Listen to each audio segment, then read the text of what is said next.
Hello and welcome back to the Clock End Taproom. It's episode 10. England are in the World Cup semi-final. It wasn't pretty, but we're going to take a look back at England, Norway, and the rest of the quarterfinals, and a look ahead. Well, let's get straight into it. Hey, guys, it wasn't pretty, was it? But do you put that down to conditions as much as anything? Yeah. Oh, wow. Yeah. We tried to come down on Tuchel or Bellingham on the argument. Oh, Bellingham all day. Tuchel hasn't got a clue what he's talking about, honestly. Anyone who doubted Bellingham hasn't got a clue. Hasn't got a clue about football. He's just sensational, isn't it? But just, more about the result. Don't know if you remember, last time I said you guys were going for 3-1 and everything, and I was thinking, I think it's going to go extra time and pens. And I mean, I was almost going to text you, then I thought, oh, let's just wait. And then he scored again. But that being said, I always thought it'd be a tight game. It's just we know each other. All their lads play in the UK. And I just thought, the only thing that didn't happen that I thought was absolutely inevitable was that Haaland didn't score. And he probably didn't score because his mate absolutely done him. He should have squared it to him, and that was 2-1. But whatever his name is, Sorloth, whatever. Yeah. Done him a wrong. But that being said, I did feel like there was a nervous game in us. I think we'll go for the Argentinians and we'll get on to that. But I just think we had a nervous game in us and we had to get this one out of the way. And I just thought it'd be this one. But, cream always rises and all that. It was a fantastic performance by England in the end. Solid. Definitely. I mean, Nath, we saw Jude Bellingham carry England basically to that win in a lot of ways. Last week, I asked you if he was number 2 in player of the tournament. Has he jumped up your rankings at all? I mean, he's up there, isn't he? He's in the conversation. I think it was you, Dave, who said right at the beginning that he was coming into this tournament and probably needed to perform. He had his critics, and he'd not had the. I mean, we're saying he didn't have a good season at Madrid, but I think because the season before was so phenomenal that this one just kind of was always going to be difficult to repeat. But yeah, for player to he steps up, whether you like him or not, you can't deny that he's definitely in that conversation for player of the tournament. You put him up there with Mbappé, with Messi, Elise, people like that who've had fantastic tournaments as well. So Haaland as well, throw Haaland in. So yeah, I think you're right. I think he did sort of.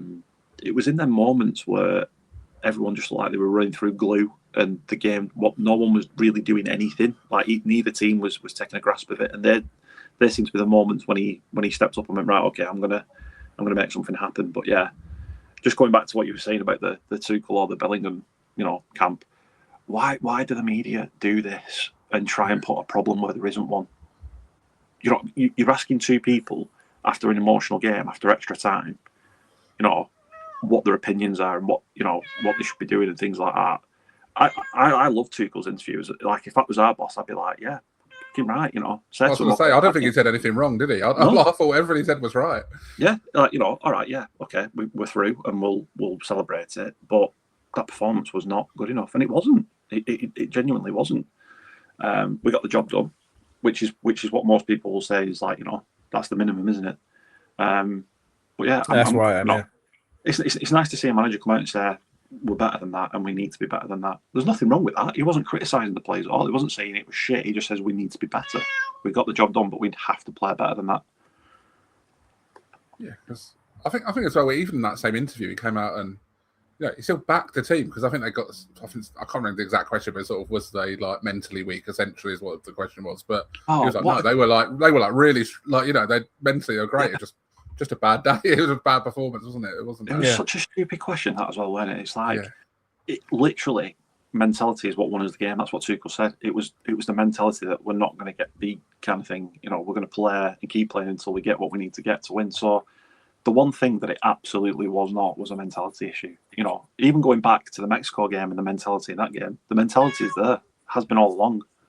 Just honestly, I just think that the press and the media are England's biggest problem and always have been. They're always looking to either pull someone apart or they're looking for, something's happened, or, if nothing's happening, the camp's going all right, the wags are kicking off, and it's like, who cares? So what? Stop creating stuff to put something on the track to disrupt us.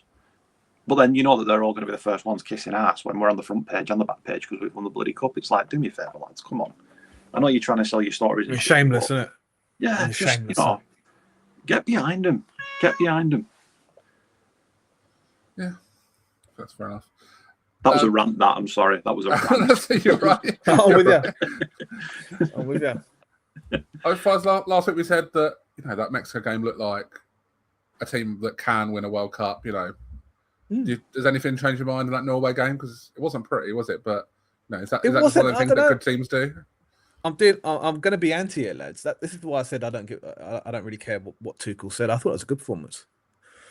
You need to dig in games like that. You absolutely need to. Like, what were the things we discussed before the game? Like keeping Haaland's going to score. We didn't. You barely saw him all game, to be honest. Didn't have a sniff. It was his worst game. And I can't remember a chance that he had, apart from the one where we should have got scored to. But then he didn't. So what? I thought that if we kept him quiet, we'd have a chance. I thought it was a really good, solid performance, and you're going to concede chances as you're going through a tournament. You're playing better teams. You're going to concede chances. That happens.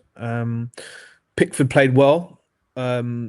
Surprisingly, I'll admit that this time. He made a couple of decent saves, and then just you're relying then on your most decisive player to be decisive, and he was. And it's as simple as that.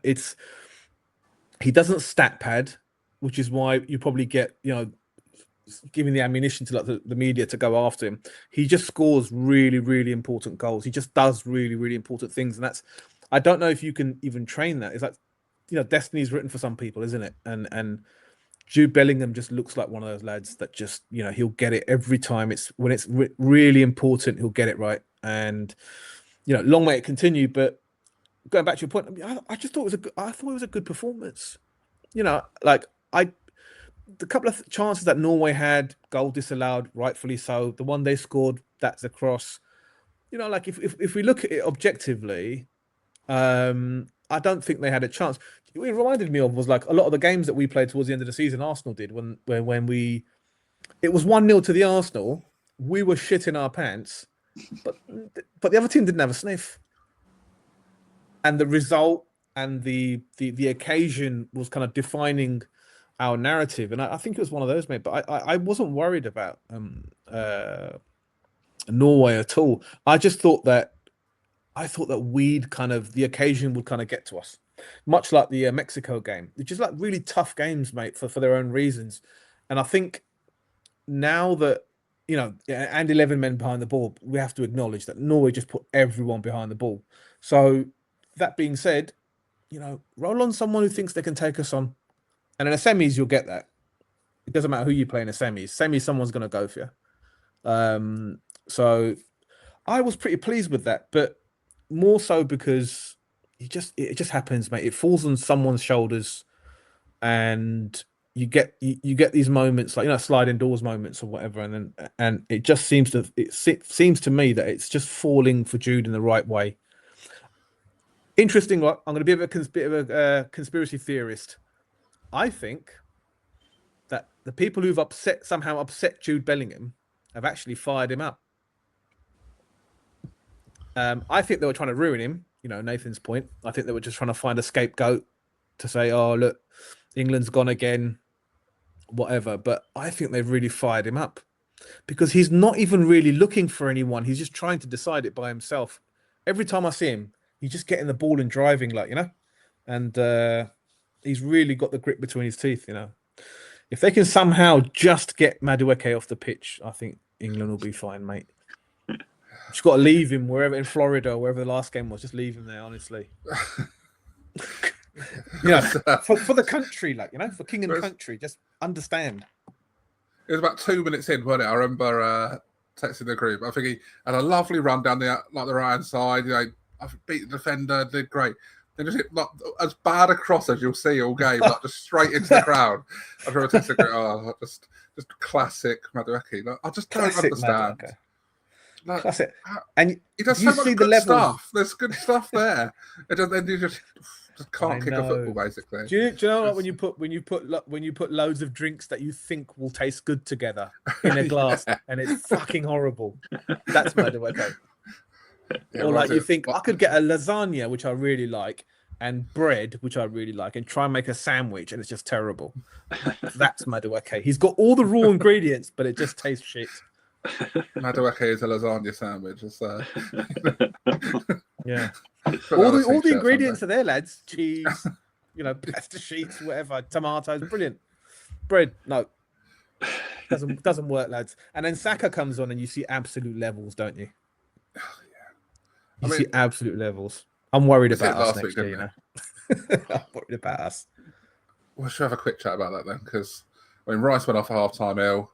Saka looks half dead still, doesn't he?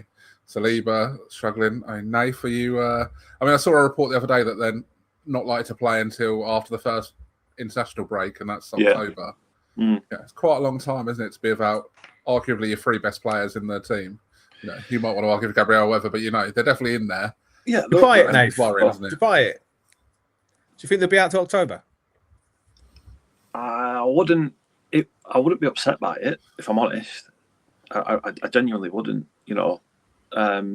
We've seen Saka and the issues that Saka has had, for the whole time, and I think we even mentioned it on the pod. I think Dave, you said you'd had a similar injury, and the recovery was a long time, and it was all about rest. Well, where's he resting, especially in a World Cup year? It's just it's not happening, is it? So definitely see it with Saka.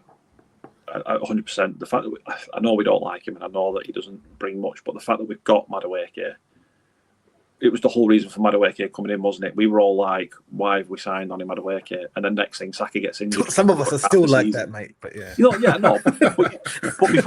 but before we knew just how terrible his delivery was, we kind of went, right, okay, we've got someone where we can rest Saka, and then Saka ended up getting injured and Madueke played, and obviously it didn't quite work out. But it's probably why we're targeting the players that we're targeting. If Saka got injured, would you say throw Morgan Rogers out there, for example? Let's just say I'm just naming names that we're being linked with. I'm not saying that we're going to sign them. I'm just saying this is who we're being linked with. And then if Rice comes back and he's not ready, well, do you throw Bruno Guimaraes in there? Is this why we are targeting these players, kind of thing? But honestly, it genuinely would not bother me if we didn't sign anyone and we rested those players. It would not bother me in the slightest. I think we've got enough quality on the rest of the pitch and a solid defence and goalkeeper to see us through. All right, it might be ugly, but it was ugly last season and we won the title.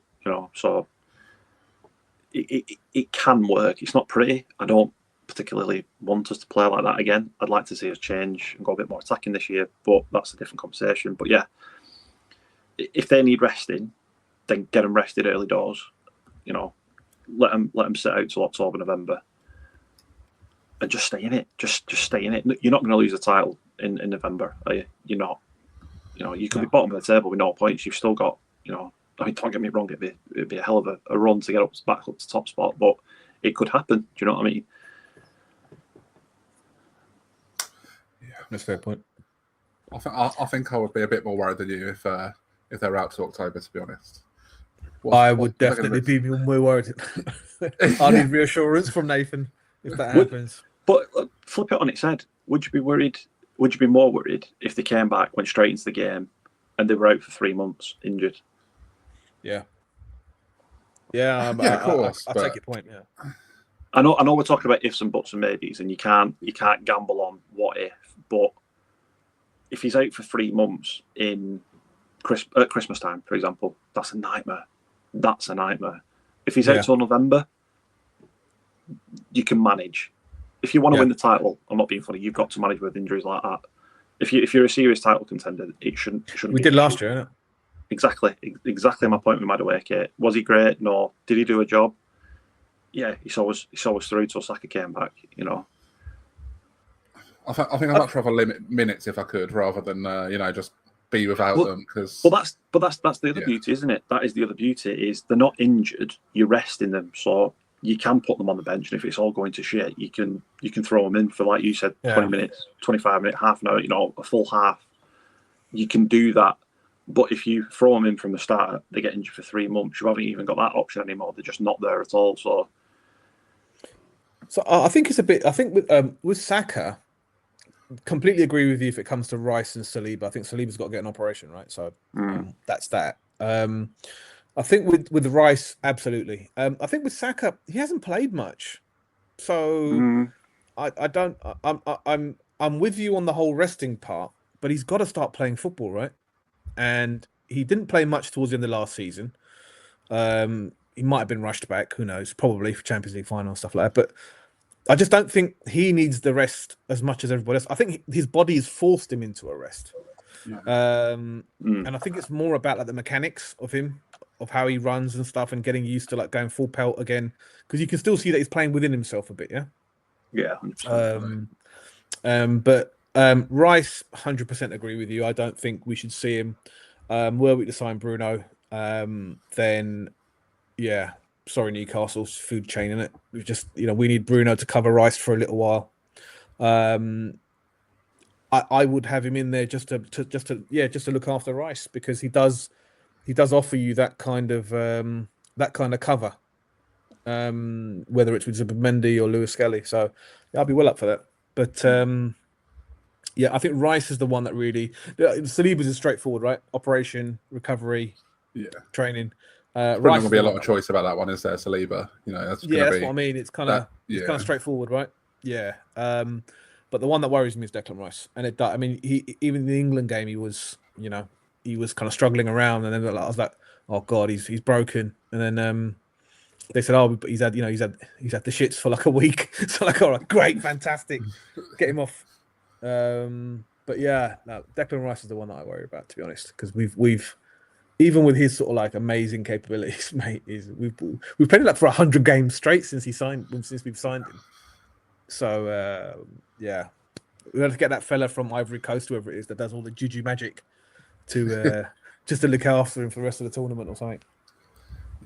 Yeah, we definitely need him. Well, let's move on to some of the other quarterfinals then. Let's go in order. We'll start with France. And a pretty straightforward win for France, guys. Let's talk about Mbappé. Is the fun thing to talk about here. Then, I mean, is there a better player in the world than him when he fancies playing? Look, I'm not saying week to week he might not be the best, but no, when he wants it, he's incredible. When he wants, yeah, exactly right, Dave. When he wants it, he's electric. You can't stop him when he wants it, and he's so direct. Like he would just go after you. If you're a defender, you're in trouble, isn't it? Because he is that blend of. I don't know. It's easy to say, but he is like that blend of like Anelka and Henry. Like he's got that rapid pace, but Anelka would use it, time and time again after somebody, and then he just got that bit of panache, like Henry did. So he's a phenomenal player, and like you said, when he decides to do it, there's no one else. And I think him as well might just be a similar thing to what I said about Bellingham. He's had the piss ripped out of him for like the best part of the season. You're a failure. Yeah, giving it all the bigging in France and the Farmers League. You've gone over to a real league and you're getting found out a little bit. Apparently, he scored 50 goals in 50 games last year. I don't know. Yeah. It was a bad season for him. That was what was bad. He did actually have a pretty good season, like goal scoring wise. It was just just like the rest of Madrid was shit. Did they? Yeah, exactly. So he is a sensational footballer, absolutely sensational. Another one of our great. We spoke to his parents, but he decided to go elsewhere. Signings, what might have been, but going back to France, they are sensational, mate. They are the best team in the tournament by some distance, and they've got an embarrassing amount of talent going forward. Embarrassing amount of talent. So really, it just comes down to the fact that, are they just going to be, sort of frustrated by the Spanish, I suppose, is the next question, because the Spanish can't score, but they'll keep the ball forever. So we'll see how that works out. But Mbappé, by some distance, mate. When he wants it, by some distance. I mean, Nave, do you make France favourites for the tournament? Yeah, I think it's been clear from pretty much match day one, really, hasn't it? that they're the favourites. You know, they went into it, the team full of superstars. Let's be fair, we've seen teams arrive at tournament World Cups with a team of superstars and just not done it, not got it right. Argentina have got form for it. You know, why would you say that about the Portuguese, Nathan? don't take me down that road. We've not got enough time. But you know, it's good to see that you can have a team of superstars and play well. You know, I think, like you say, Mbappé, when he wants it, and it's the fact that he can not want it for 70 minutes and then go, yeah, do you know what? Yeah, I'll get involved for a little bit. It's a bit like, it's kind of like watching Ronnie O'Sullivan in snooker, isn't it? You know, we know what Ronnie O'Sullivan's like. He'll be like, that's a great shout. I can't be bothered. You know, I've got this going on, I've got that going on, and then he'll turn up to World Championships and he'll be like, yeah, I've done a week's worth of practice, I feel good, and he just wipes the floor with everybody. And that's how it feels like with Mbappé. You know, he's like, he'll have a few weeks where he's whinging about something will be upsetting him. You'd say that's the downside, wouldn't it? If you're signing him, you're getting baggage, you're getting big baggage. He's a big proper baby, isn't he? You know, he's a proper prima donna type player. But if he's delivering on the pitch, that's the trade-off, isn't it? Shit? Yeah. It's the trade-off, isn't it? But in that quarter final, they didn't even get out of second gear, did they? They genuinely didn't even get out of second gear. They didn't struggle once. It was embarrassing, and you could see the Moroccan players were just like what exactly are we supposed to do here? When you see that in the opposing team, that's levels, that isn't it? That's where you're like, God, these guys are making professionals. And Morocco are no mugs. They're a bloody good team. And they were just like, what do you want us to do here? Because nothing's working. Yeah. They're not even letting in goals. No, that's it. They're not. They're not conceding. They're not. We've not even spoken about Saliba. To us, he's the best defender in the world, isn't it? Or one of the best defenders in the world. No. There's no doubt about it, Nathan. I think you nailed it first time. Yeah. No. Yeah. I like Gabriel.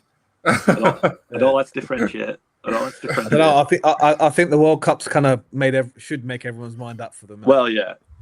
But again, it goes back to Brazil had the softest centre of midfield I've ever seen in my life, and Gabriel struggled with that. Whereas we've just spoken about how France aren't even letting goals in. It's because no one's getting anywhere near it. Your Saliba's not really had to do anything. Upamecano as well. They've not had much to do, if anything, because they've just been that good. So yeah, just phenomenal. Easily the favourites. But like you say, we're going to come on to Spain in a minute. I'll throw my 2 pence in there now. They're another team who just they've not looked fantastic, but they've not looked like getting beaten once. They have not looked in trouble once the whole way through. Yeah. It's crazy. Yep. They've just coasted. They've coasted all the way through, and all of a sudden it's semi-final time, and you're like, how did you get here? Yeah. I mean, we'll move on to Spain then. Fires, you mentioned Spain just keeping the ball from France stuff forever. If there is a team that's sort of a bit of an antidote to France, is it Spain? Are they potentially the one that could beat them? I think you're spot on, mate. I think they're the only ones that could trouble them just because of the way they play. They're going to give everyone trouble. Now, whether all that materializes into goals, you're never sure with Spain. But then they've got secret Mikel Merino who can come off the bench and win it. I had to mention our boy. Come on, he's turned into a legend, isn't he? We throw legend around, don't we? Like, a good player is a legend, but he's actually turned into a legend where you're going to read about him in years to come, and it's going to be like, did this guy exist? Is this real? Am I reading about a legend, or is it just someone? Is there a bit of myth involved? Mate, I mean, it is uncanny though, isn't it? It is uncanny that he just pops up and, within minutes, and the fact that he did it to Bernardo Silva was wonderful as well. Yeah. Bernardo Silva just turned around and still moaning at the referee, and Mikel's just got on with the game, and bang, laters. And then he's done it again to Belgium. So I read somewhere that he's retired Kevin De Bruyne, Cristiano Ronaldo. He's retired all of them from international football. And there was another one as well. I can't remember now. But he's retired all of them from international football this year. As it has Mikel Merino. Just knocked them all out. See you later. Wonderful. Going back to Spain. Spain are brilliant until they get to the opposition's penalty area. and Yamal hasn't even kicked in this tournament yet. Does not done anything. They've only just got Williams back, who might not be a great player. I mean, divides opinion a little bit, but he's good for Spain. And they've just got him back. So it would be just so Spain-like to just smash France and France implode. France will score a goal, but it's their ability to keep the ball, mate. It is the antidote to the France sort of power and everyone else, because I don't see a team like Spain left in the World Cup either. No one's really been comfortable keeping the ball. Like, okay, if you let Spain keep it, they'll keep it for 90 minutes. So, but I just look, all things aside as well, I just don't know if they'll have enough to beat France. I'm not sure. Not sure. The defenders are getting on a bit, and I'm not sure they can keep a clean sheet and outscore France, which is, I think, what's going to happen. So, again, it just looks like it's the French. It just looks like it's the French. I mean, Nath, Faz mentioned Lamine Yamal there. I mean, we've seen pretty much all the superstars turn up, that aren't Portuguese anyway. I mean, has he been disappointed for you this tournament? Because he hasn't really. I mean, I think he won man of the match last game, but I don't really know how. It was. He's been underwhelming for me. Anyway. I think people are trying to force that he's been good a little bit, aren't they? Yeah. It's like, but has he? Do you want him to be good, or has he been good? Do you know what I mean? They're trying to force the narrative a little bit, but I think we've got to be really careful here. And it goes back to my little rant about the media: is that he's 18. Yeah, you know what I mean? Like, he's a kid. He's allowed to not be great at this moment in time. He's not been great, and he's still winning man of the matches. But we've just said Spain in general haven't been great. So is it just feeding into that kind of thought process? He can only do so much on his own. But I understand that he's been this absolute sensation. He's probably going to win multiple Ballon d'Ors if he carries on. He's he is that good. But do we have to destroy him for being not great? We're not saying he's been crap. We're saying he's not been great. You know what I mean? He's an 18-year-old kid at a World Cup who's expected to be one of the best players in the world. Like, let's just chill. Has he been underwhelming? Yeah, he went into it with a obviously big reputation. But again, let's just remember that he's 18. He's a kid. The whole team haven't played particularly well. He's got no one to feed, has he? And no one's making them runs to give him the space to do what he does. So it's just making things that little bit harder for him as well. So, yeah, underwhelming. Yeah, is it totally his fault? Absolutely not. No. Well, let's move on to Argentina, Switzerland then. I mean, Faz, another unconvincing game from Argentina, wasn't it? It wasn't. Look, I'm not going to lie, mate. Argentina can just fuck off because they're just getting everything at the World Cup. Every decision. Have they not had a penalty in every game they've played? If they haven't, it sure feels like it. It feels like they've had a penalty in every game. And every game of Argentina's, there's a moment where they just get everything. And I don't know why that is. There's a moment where all their players are kicking everyone. People are falling over. They're diving. I'm thinking, hold on a minute. Has the referee is the referee getting charged somewhere? Is he on standby? Where is the ref? What's going on? Because the other team, and that team could be anyone, are going through the motions and they're trying to get back in the game, or they're trying to win it, and suddenly it just goes. It just goes. Everything goes for Argentina, and I just think it's weird. First few games, a couple of my mates were saying it, and I was like, yeah, whatever. A few more games later, I'm thinking, hold on a minute. The Egypt game done me. Now, I'm not criticising the individual decisions. Most of them have been right. But it's just, there's periods, mate, when I'm just thinking, hold on a minute, this is all tallying up really, really well for Argentina. But why? I just don't rate them. I think they're crap. They've struggled every game. Every game. I've not been convinced by them in any game. So, anyway, saying all that, they beat everyone. So now they're in the semis. Switzerland were unlucky, man. They were unlucky, and I thought the Swiss could do something. Then this magical new rule. I mean, it's like the Arsenal thing, isn't it? Like every time Argentina play, a new rule's made just for that game. So now, what was his name? Mbolo? Like, Yeah. it might have been a favour for the Swiss that he got sent off, but it just happened to be very useful for the Argentinians that he got sent off. And yeah, how long? Look, okay, if you don't believe in conspiracies, how long can that continue? You can't win a tournament like that. Just can't. No. Can you? I hope I not. don't know. They're in the semi-finals I now. hope not. You know, I hope not. I've just realised what I've said. I hope not. But yeah, Argentina can genuinely fuck off because they're just getting too much of the rub of the green at the moment. So yeah, stop that, FIFA, whatever. But yeah, gutted about the Swiss, gutted about the Egyptians. They all should have had him. But yeah, I just can't see it continue. And I suppose really stating the obvious, they've not played anyone decent. Not yet. You know, Cape Verde, with all due respect, Egypt, Switzerland, who have they played that's decent? So I reckon their comeuppance is coming. Yeah, we spoke about it last week, didn't we? But I really think England will match up well. I mean, let's just move on to that then. Let's get into England Argentina. Is it 2 days away now from when we're recording this? But it'll be tomorrow when this podcast comes out. I mean, let's say it. Nath, Argentina, where do they rank on England's list of rivals? Do you think they're bigger than Scotland? Because I mean, if Scotland feel like they care more about us than we care about them, don't they? Really? Do you think Argentina are our main rivals now, or these days? It's hard to have international rivals, isn't it? Yeah, I find it weird, very, very weird. Especially when you hate everyone. Yeah. And everyone hates you. Yeah, exactly. It's not something more than that. Yeah. We're not exactly well liked, are we? We're not well travelled in these tournaments. We've got a bit of a reputation. So yeah, I don't know. Like, I think it might be a generational thing as well. I think it would depend what generation you're from.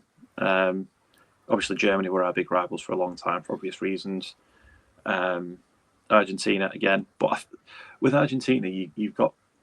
I was going to say you've got more footballing reasons, but we've got football reasons for the Germans as well, haven't you? To be fair, I was thinking about the whole Simeone Beckham incident, and all that's it. There's so many big moments of Argentina. I don't think that. Yeah, isn't it? I think obviously the hand of God as well, but yeah, of course, but, there's a lot, isn't there? But I think just going back to what you and Faz were talking about Argentina and them being lucky, they've rode the luck a little bit. Don't get me wrong. They've had some good decisions go their way. But I read a really good book. I think it was the beginning of this year called "Angels with Dirty Faces." And it's all about Argentinian football and the history of it, and all that kind of stuff. And a big theme of that is that doggedness, that sort of us against you mentality, that street fighter type mentality. That's why Argentina are in the semi-final. All right, have they had decisions go their way? Yeah. Have they capitalised? 100%. Not everybody does that. And they have fought to the last in every one of those games. Does that mean they're good? No, it doesn't. But you don't have to be, do you? As an Arsenal fan, we kind of found that out in the last few knock-ins of the season. We did our very best to not win that league title in those last few months, didn't we?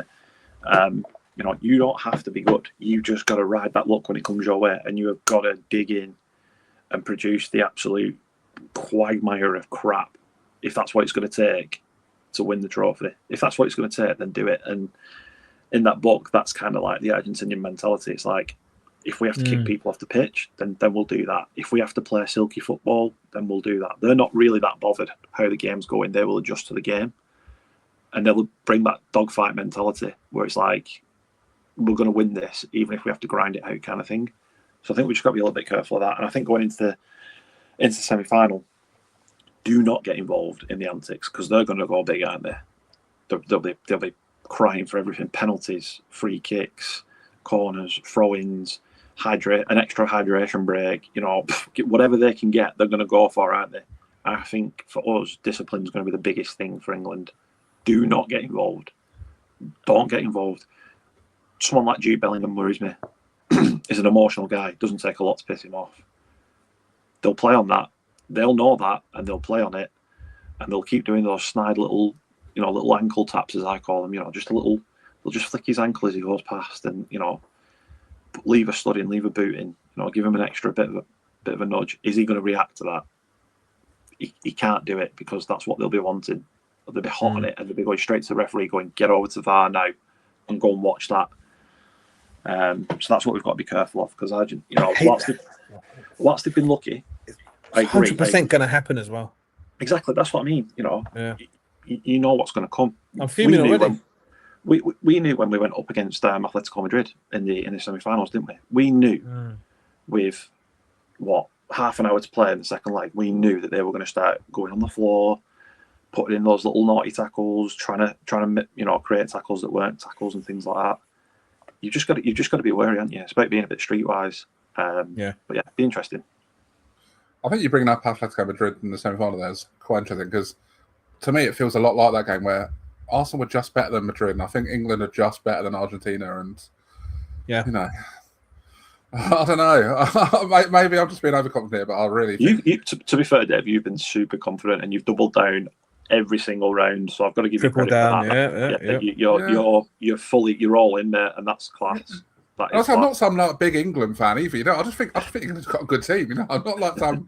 I'm not going to be travelling to these games with my England flag wrapped around me or anything. I'm not some England super fan. Yeah, I just think we're good. Fires, I'll give you one here then. We're likely to play Messi and Mbappé in the next two games if we get to the final. Mm-hmm. Who do you think the defence will be more worried about right now? It's just stylistically and stuff. I'm not saying one's better or worse, whatever, but, who do you think they'll be more worried about going up against? Oh, Mbappé. I don't even think they'll be that worried about Messi. And I think that's tough to say. Oh, I've just said it quite easily there, but it is, I am ignoring Messi a little bit. I am ignoring the greatest player that's ever played at the moment. But Messi plays the game in front of you at the moment. And I think if you play football at any level, if it's in front of you, you're more comfortable than if it's behind you. And I think that's, do you know what I mean? Moving, like in any game, you're just worried about someone doing you. If you could probably catch Messi up now, of course he's still creative. He's still capable of a moment of magic, but maybe I'm sort of convincing myself a little bit. But Messi plays in America. All the teams that he's played so far are kind of, they'd kind of be like, sort of Dutch Belgian league in Europe. They, possibly, sort of like lower French, anyone but PSG in France, basically. They're not the top, they're not the top player. No one they've played so far would be like, would have any top players that we'd be kind of concerned about. And I just think that they're just gonna catch England that are levels above them. And I share your confidence, Dave. Maybe not all of it, but I share it. And I'm not worried about Messi. If it's a dead ball, I'm more worried about Messi. If he's running with it, I'm not worried about Messi. If a chance falls to him, yeah. But Argentina, like I said, I don't think it's that much about England. I think England play well. They'll beat Argentina. But I just don't think Argentina have got it in them to do anything to England. And unfortunately, lads, I think this is it for Messi. And I think we send him home. Not worried about him. Mbappé, on the other hand, yeah. I think when you look at our defenders, deadly. Yeah. Messi's the sort of player they can sort of deal with, I think. I think they'll be fine with that. I think his pace and that directness you mentioned with Mbappé is going to really hurt our centre-backs, isn't it? Yeah, I think I'd worry if you watch the up against him. Yeah, if you watch the other game against Norway, Haaland didn't do that. He played the game in front of... sorry about that. He played the game in front of them, and Haaland is best when he's running past people, and they can't deal with him. Once he gets the yard, they can't deal with him, and I think that's the problem with you can't allow France to play you on the counter if you're England, because he will put the afterburners on, and not just him, but the rest of them, but predominantly him. And I don't think Messi offers that. I don't think anyone in Argentina offers that kind of raw athleticism, which kind of says no matter how good you are at football, If I get a yard on you, I'm gone. So Mbappe, mate, I'm more worried about Mbappe, but let's get through Messi first. And we'll think about Mbappe afterwards. Yeah, still with the caveat that Messi is still incredible and, might score a hat-trick just out of nowhere on Wednesday. Yeah, I can't. Yeah, that's the elephant in the room, isn't it? That he is the best player that's ever lived. So, yeah, it's not we're choosing someone bad over him, is it? It's Kylian Mbappe, who, as I said earlier, might be the best player on the planet right now. Yeah. I mean, Nath, do you think there's a lot more pressure on England in this game? Argentina won it last time. Or do you think this probably being Messi's last dance, do you think that puts pressure on them as well? I just feel like the whole tournament there hasn't really been any pressure, just because I don't think any of us expected to do as well as we have done. When the team got announced, there was a lot of grumblings about who was in, who was out, and that only got worse as the injuries got picked up, and some of the performances weren't great. I think you saw in the group stage, everyone was just looking forward to that Mexico game, saying we're going to go out there, weren't they? Everyone was, pretty much any talk you saw was we're going to go out to Mexico. Only the true fans here believed in us, didn't we? So. Yeah. I think that I do think you're right, and I think everyone's just kind of not everyone, maybe not everyone, but I think a lot of people are just sort of thinking, let's ride this wave while we can. Let's just see where we get to. It's a semi-final at the end of the day. You're playing Argentina, the whole history that we've just spoke about, and all that kind of stuff. Obviously, it's gonna play into it, isn't it? It's a different atmosphere from going to the Azteca playing Mexico. It's the same sort of it's not the same emotion. It's more anger and more, like a wasp nest. A lot of bad feeling and stuff like that. So in that respect, I think there will be more pressure. But I think you said it right there, David. It's for both teams. That same argument can be made for both teams. So in terms of who the opponent is, I don't think there's any more pressure than what there has been already. If I'm honest, but I think the occasion again, it's another level up from Mexico, just for the whole history behind it.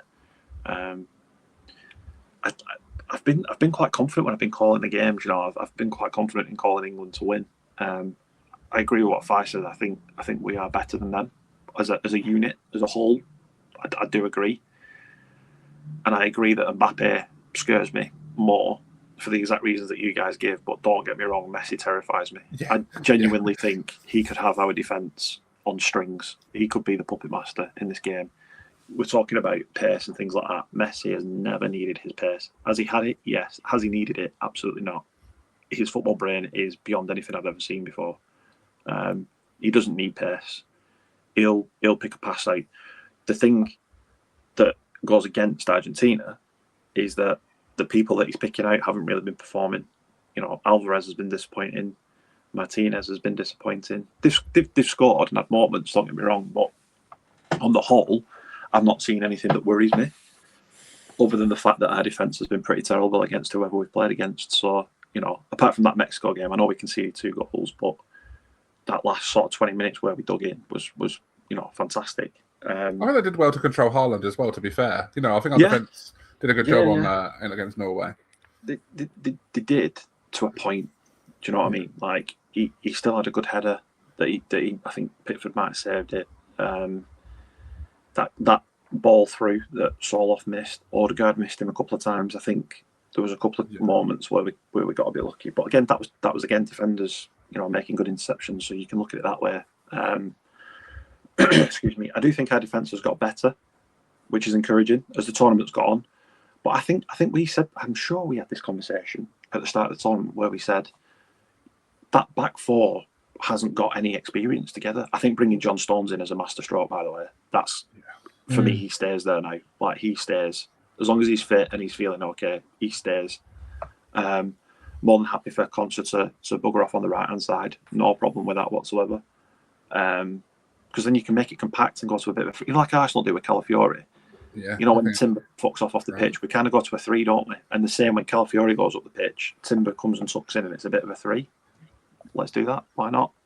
It's going to be really intriguing. I think it'll go to penalties. I'm going to put my head on the block and say penalties. What What about you, Fives? Let's get a prediction then. 2-1 England.